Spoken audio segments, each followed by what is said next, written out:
what you did not mention in terms of the most frustrating experience Mm-hmm. at a cricket ground, getting arrested.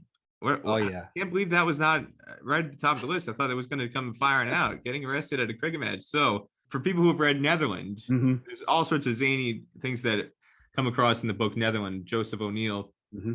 who was a vice president of Staten Island Cricket Club, and a lot of the experience, anybody who's played against Staten Island Cricket Club, you talk to the members, you talk to Clarence Modeste, you talk to some of the other members of the club, and you ask them about Joseph O'Neill and his inspiration for Netherland, at least the cricket aspects of the book. And 99% of the content is straight out of club matches and experiences that have been happening with Staten Island Cricket Club, either in the Yeah. Commonwealth League or the World Series League, and things that have actually happened. And one of the incidents was that's described in the book is a bowler comes on to bowl and he takes off his hat to hand to the umpire, and then out of his pocket he takes out a gun and Mm-hmm. hands it and puts it into the hat to give to the umpire, so the umpire can Mm-hmm. hold his gun and his hat while he has his bowling spell. So you see some pretty wild and crazy stuff in New York City that actually happened apparently. And he fictionalized it slightly, but it's something that actually happened in a club match. For you, getting arrested, and there's I think there's some incidents in Netherlands where guys get arrested. There's threats of players being Mm-hmm. arrested if they don't scram. How did you get arrested? What led to this? Take me through the whole course of events.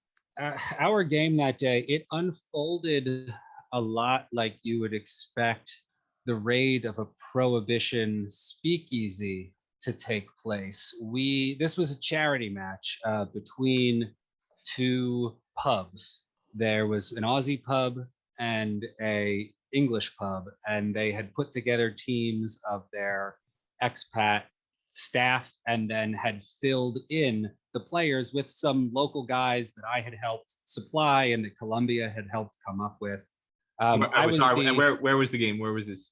stables, Van Cortlandt Park stables, the beautiful, the one and only Van Cortlandt Park stables. I was the event manager for the day. I worked for one of those pubs at the time, and we thought we had worked it out that we had gotten the permit that was inclusive of having booze with us. It was a charity match. We were raising money for the Australian Wildlife Fund, I believe.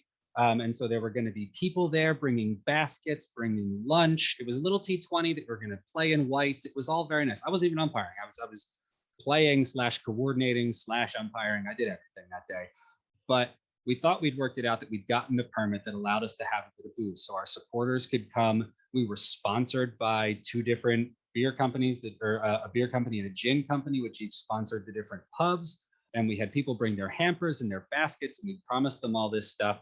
And we got through, I think, just about the first innings before someone noticed, or someone who was in the stables maybe called and said that we were drinking beers out on the field, and there was all this stuff. And one park police showed up and asked us what we were doing, and we tried to explain them what we were up to. And then they called on the horn, on the blower, and 4, 5 more park police showed up.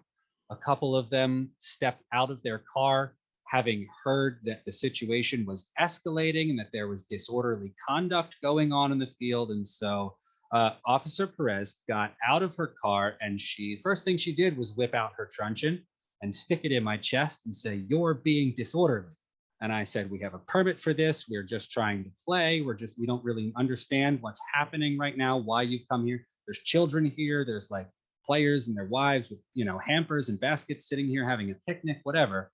And then like a raid of a speakeasy, they found all of our coolers, right, which were just sitting out on the field, and they individually took out each beer and counted them, because apparently each beer was a $150 fine or something. So they counted each beer and then put it in the back of their own trucks.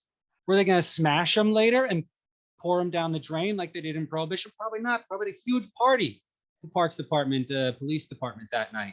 That's a great asset seizure exactly. utilization. Eminent domain, exactly. So like me as the event organizer, right? And then the two owners of the two pubs who were the captains of the teams got arrested. We got little cuffs put on. We sat in the back of the car. They wrote us our summons. They gave us a court date, the whole deal. I think we got lucky. Somebody at the Bronx DA decided that we didn't need to be prosecuted for the crime that we committed. I guess the documents that we submitted to them afterward had been good enough, and they called us the night before our court date. I'd already taken off work. called us the night before and told us we didn't have to come. It'd been I thought you were going to tell us life without parole for drinking beer on a cricket field.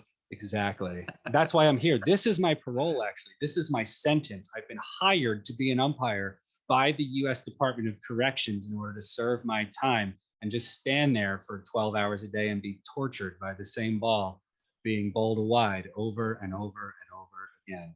This is my personal bad place, right? What constituted disorderly conduct? We were asking them what the rules were and could they please cite for us the law or the statute or the reasonable, good-hearted nature of human to tell us what exactly we had done wrong. And never once were we cited by that law. Never once were we told, no, you can't have this beer. Your permit doesn't actually cover it. Nobody did that. It just escalated and escalated and escalated. I think luckily enough, we were calm enough, and the police, I guess, were calm enough in collecting their couple hundred beers. There was a lot of beers. But there wasn't, the police didn't have to be called because you gave somebody LBW and it sparked a brawl. No, that hasn't happened. I've seen that happen on fields, not on my field, but another field at Van Cortlandt Park where apparently there was a knife involved. This is somewhere in the 2014 region, I believe, where there was a knife on the field at Van Cortlandt Park. Somebody had to get called, but I see Officer Perez sometimes. She's still employed at Van Cortlandt Park and through the park police. I see her sometimes. I don't know if she knows me, but I know she is. So it's funny. I give her a little wave every time. I don't know that she knows, but why I'm doing that. But yeah, it was funny. The charges got dropped. She probably doesn't recognize you because you don't have the cooler full of beer. She puts the two and two together. She recognizes you as the guy who brought too much beer that was causing disorder. Without the beer, probably doesn't recognize you. There were 100 more beers in the trunk. We just waited till they left.